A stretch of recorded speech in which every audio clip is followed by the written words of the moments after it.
ভিডিওতে ক্লিক করার জন্য আপনাদেরকে জানাই অসংখ্য ধন্যবাদ। আপনারা দেখছেন আপনাদের প্রিয় YouTube channel West Bengal DA salary. West বেঙ্গলের ডিএর আপডেট এবং বেতন বৃদ্ধির আপডেট প্রত্যেক দিনের জন্য পাবেন। ইতিমধ্যেই 2018-তে মহার্ঘ ভাতাকে আইনি স্বীকৃত। কেন এতদিন পরে মামলা, বিচারপতির পর্যবেক্ষণ, কী বলা হয়েছে বিস্তারিত জেনে নেব। 13 জুলাই নিউজটি প্রকাশিত হয়েছে, দেখতেই পাচ্ছেন।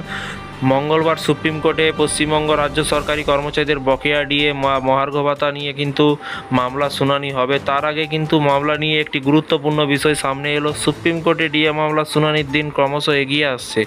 সেই পরিস্থিতিতে কিন্তু পশ্চিমবঙ্গের রাজ্য সরকারি কর্মচারীদের আশা প্রত্যাশা আরও বেড়েছে।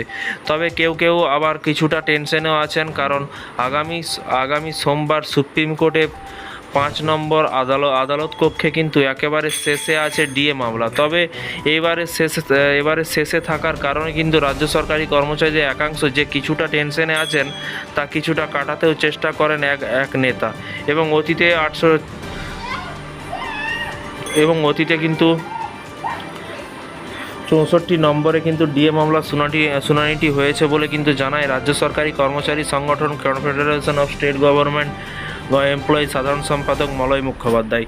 এবং সেদিন কি হয়েছিল সেই প্রসঙ্গে তিনি জানান যে 2022 সালে 5ই ডিসেম্বর সুপ্রিম কোর্টে আদতে কিন্তু 34 নম্বর ডিএ মামলা ছিল, কিন্তু রাজ্য সরকারের আইনজীবী অভিষেক এবং মনোজ সিংঘভি হাজির না থাকায় কিন্তু সরকারি অ্যাডভোকেট অন রেকর্ড এবং জুনিয়র আইনজীবীরা পাস ওভার টার্ন বলে কিন্তু জানিয়েছেন confederation of state government employee সাধারণ সম্পাদক।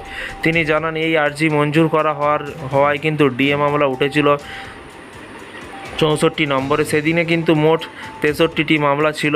63টি মামলার শেষে 64 নম্বরে ডিএ মামলাটি উঠেছিল। তারপর কি হয়েছিল? Confederation of state government employee সাধারণ সম্পাদক জানিয়েছে, শুধু তাই নয়, সেই সময় বিচারপতি পর্যবেক্ষণ ছিল যে 2018 সালে 31শে আগস্ট যেখানে কিন্তু কলকাতা হাইকোর্টের মহার্ঘ ভাতাকে আইনি স্বীকৃতি দিয়েছে। সেক্ষেত্রে কেন এতদিন পরে সুপ্রিম কোর্টে মামলা দায়ের করা হয়েছে? তবে রাজ্য সরকারের তরফে সেদিন কোনো উত্তর পাওয়া যায়নি বলে কিন্তু জানিয়েছে confederation of state government employee সাধারণ সম্পাদক। তিনি জানান যে বিচারপতির পর্যবেক্ষণের প্রেক্ষিতে কিন্তু রাজ্য সরকারের তরফে সেদিনও কিন্তু কোনো উত্তর দেওয়া হয়নি। উল্লেখ্য 2016 সাল থেকে কিন্তু সেই ডিএ মামলা চলছে। স্যাট হয়ে কিন্তু হাইকোর্টে গিয়েছে মামলা, তারপর কিন্তু স্যাট হাইকোর্ট হয়ে কিন্তু সুপ্রিম কোর্টে এসেছে। তো ফ্রেন্ডস, বিষয়টি পুরোপুরি ক্লিয়ার হয়ে গেল। দেখা যাক 15ই জুলাই ডিএ মামলার শুনানিটা হয় কিনা। শুধু অপেক্ষা করছেন সকলেই, আমিও কিন্তু অপেক্ষা করছি। দেখা যাক, যখনই নতুন আপডেট আসবে অবশ্যই আপনাদেরকে ভিডিওর মাধ্যমে জানানো হবে। তাই চ্যানেলটিকে ফলো করতে ভুলবেন না। ভালো থাকবেন, সুস্থ থাকবেন এবং নিজের খেয়াল রাখবেন।